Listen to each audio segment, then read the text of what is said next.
Part 3. Directions. In this part, you will hear 3 talks or lectures. The talks or lectures will not be repeated. There are 5 questions for each talk or lecture. For each question, choose the right answer, A, B, C, or D. Then on the answer sheet, find the number of the question and fill in the space that corresponds to the letter of the answer you have chosen.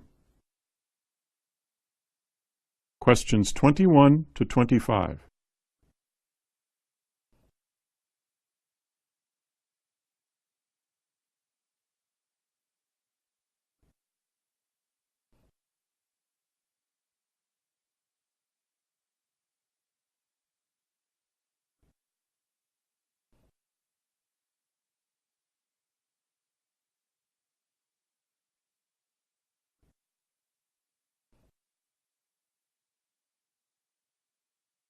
Hello.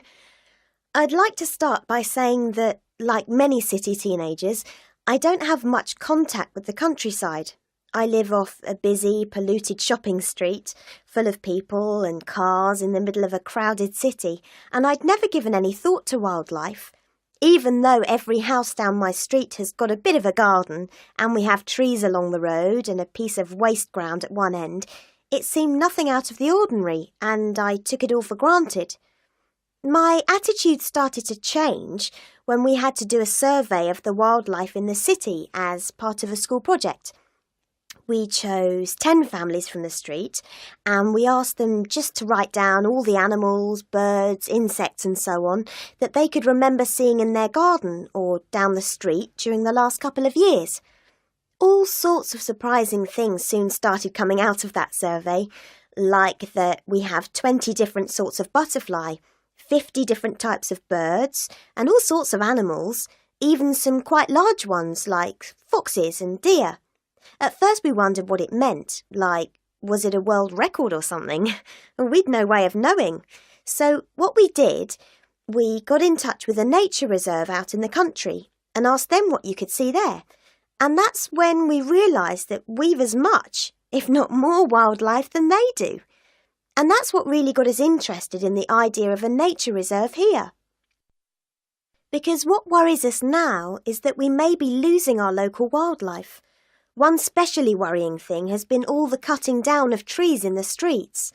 We've got really big old trees here in this part of the city, and of course if one gets damaged in a storm or gets a disease, it has to be removed. But this year alone, over 100 of these trees have been chopped down. Now, the reason given for this is that the trees have really extensive root systems, which makes it difficult for people laying gas pipes, electricity cables and things. But we think these problems are not as serious as they are made out to be, and there's no need for all this destruction. What's more, although the local council has agreed to plant new trees in place of the old ones, what they're planting are these little ornamental trees that look nice, but the birds and animals just don't use them in the same way. And they're not even saving money because more suitable trees cost just the same.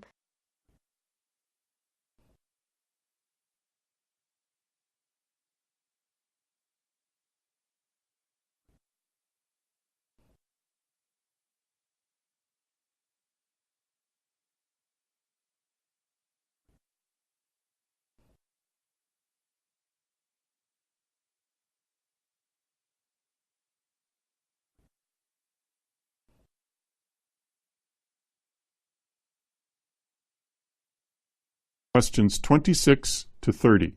Hello students. I'm Mr. Taylor, and I'm one of the geography teachers on this course. This lesson, I'm going to tell you about the course. This year, you will study 4 modules. You will do 2 modules this term, 1 module next term and 1 in the final term. The topics of the modules this term are industry and rivers. I will teach the industry module, and Miss Holiday will teach the rivers module. Next term, Miss Holiday will teach the population module, and in the final term, I will teach you about climate. You will have 2 exams at the end of the year. The first will last 2 hours, and will have questions on all 4 topics: industry, population, rivers and climate. The other exam will last 1.5 hours. This one will test your geographical skills. During the course, you will have homework twice a week. Sometimes you will complete some exercises. You might prepare a presentation, do some reading and note-taking, or write an essay. You should spend about 30 minutes on your homework each time. Each term, you will also do a project. For these projects, you will have to do some research and write it up. The finished projects will be around 2,000 words long. These projects are important, because your marks will go towards your final grade. Once a month, we will do some fieldwork. We might visit a local place of interest, or go into the countryside and do some experiments.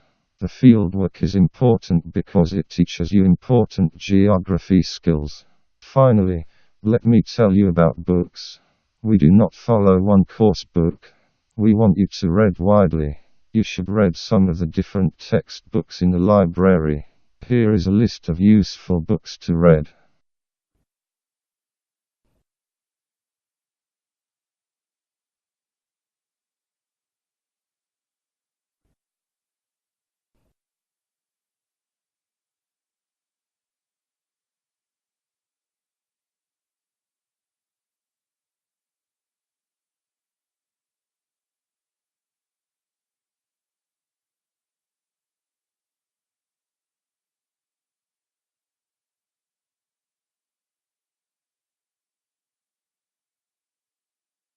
Questions 31 to 35.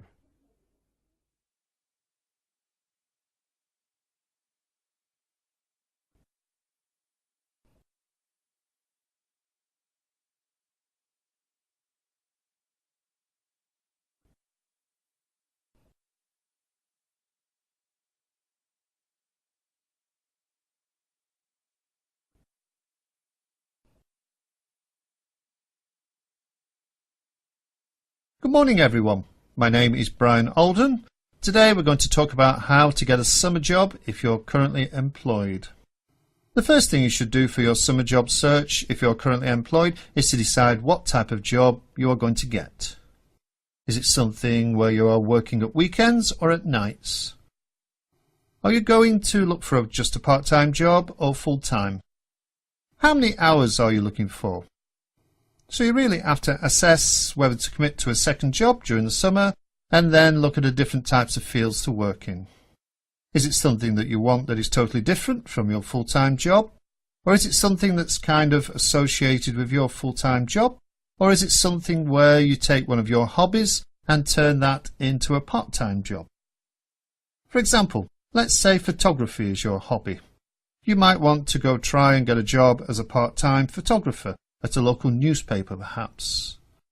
The best way to find a summer job while employed is to try and look in your area. Look at the different types of companies in your area and look online to find out who is hiring and who is not. Secondly, a rule of thumb is to make sure that you're not looking for your second job while you're at your first job. Employers typically don't like that if you're looking for a new job while you're on their time. So, don't answer phone calls about a new job, don't send your resume on company email, don't schedule interviews on company time, and do all of this on your own time. A full-time job is the most important job for you. Don't jeopardize it by doing something stupid just to get a second part-time job. Now, let's look at the great ways to make yourself stand out to employers when you're going on your interviews. 1. Since you're already in the workforce, you can certainly highlight all of your experience and stress all the positives of your background. All the same rules apply about showing up, for the interview early and looking great. But here you have an advantage because you've been in the workforce, so that you can stress the fact that you're always on time, you have a proven track record of what you've done with your company and how hard a worker you are. The bottom line is to get your current company's references for your second position because they know you're looking for a second job. You can call your current company and talk to somebody about a reference for you and how you work. so you've got a great advantage if looking for a second job, while you already currently have a job in the marketplace. So, we've just given you some great tips and tricks on finding a summer job. Good luck!